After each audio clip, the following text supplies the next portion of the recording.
الحمدللہ رب العالمین۔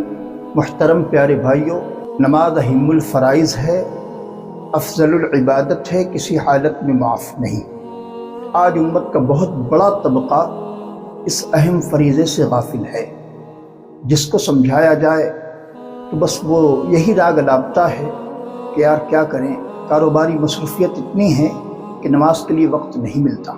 محترم پیارے بھائیوں، یاد رکھیں، یہ آج ہمارا وقتی طور پہ یہ کہہ دینا کہ کیا کرے، کاروبار اتنا وسیع ہو گیا ہے کہ نماز کے لیے وقت نہیں ملتا۔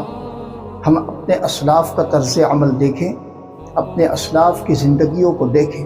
حضرت ابو عبیدہ الجراح رضی اللہ تعالی عنہ ایک صحابی ہیں، اور یہ وہ صحابی ہیں کہ جن کو رسول کونین علیہ السلام نے جیتے جی جنت کی بشارت دی ہے۔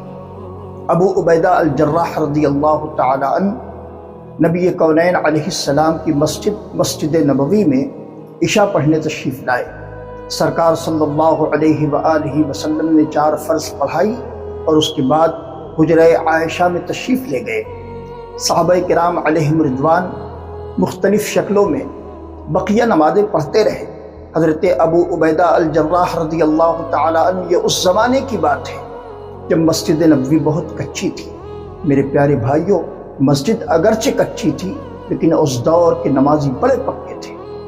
حضرت ابو عبیدہ الجراح رضی اللہ تعالی عنہ مسجد نبوی میں ہیں۔ مسجد نبوی کچی ہے، قبلے کی سمت ایک کھڑکی ہے۔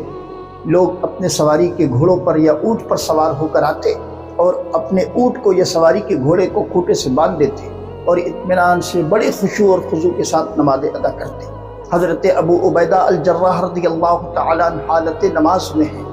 آپ کی اگلی صف میں محترم پیارے بھائیو عبداللہ ابن عباس ہیں، پچھلی صف میں حضرت زید بن ارقم ہیں۔ محترم پیارے بھائیو، حضرت ابو عبیدہ الجراح رضی اللہ تعالی عنہ عشاء کی وتر ادا کر رہے ہیں۔ حضرت عبداللہ ابن عباس رضی اللہ تعالی عنہ نماز سے فارغ ہو چکے ہیں، انتظار میں ہیں کہ ابو عبیدہ الجراح نماز سے سلام پھیرے تو میں باہر نکلوں، اور حضرت زید بن ارقم رضی اللہ تعالی عنہ حضرت سیدنا ابو عبیدہ الجراح رضی اللہ تعالی عنہ کے پیچھے ہیں۔ محترم پیارے بھائیو، حضرت ابو عبیدہ الجراح رضی اللہ تعالی عنہ حالت نماز میں ہیں۔ کسی اجنبی نے آپ کے گھوڑے کو سواری کھوٹے سے الگ کیا اور لے جانے لگا۔ یہ منظر کو آپ نے بھی اپنے چشمان سر سے دیکھا۔ عبداللہ ابن عباس رضی اللہ تعالی عنہ نے بھی یہ منظر دیکھا۔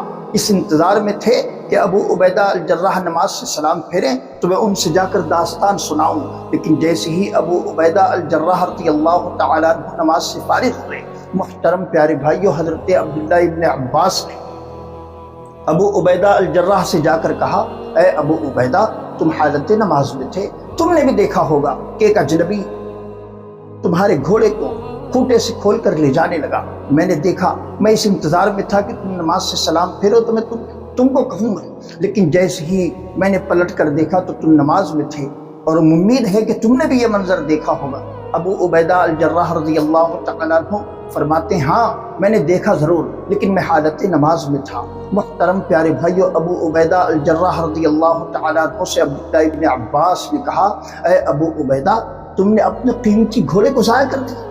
تم چاہتے تو نماز سے سلام پھیر لیتے اور اپنے قیمتی گھوڑے کو بچا لیتے۔ ابو عبیدہ کا جواب سنیے۔ ابو عبیدہ الجراح رضی اللہ تعالی عنہ عبداللہ ابن عباس سے کہتے ہیں، اے بھائی کیا بتاؤں، میں جس کام میں لگا ہوا تھا وہ گھوڑے سے زیادہ قیمتی تھا۔ میرے پیارے بھائیوں، یہ وہ صحابہ کرام ہیں جن کے نزدیک نماز کی اہمیت ہے، اور آج ہم دعویٰ ان اصحاب سے محبت کا کرتے ہیں، ان اولیاء سے محبت کا کرتے ہیں جن کے نزدیک نماز کی بڑی قدر تھی۔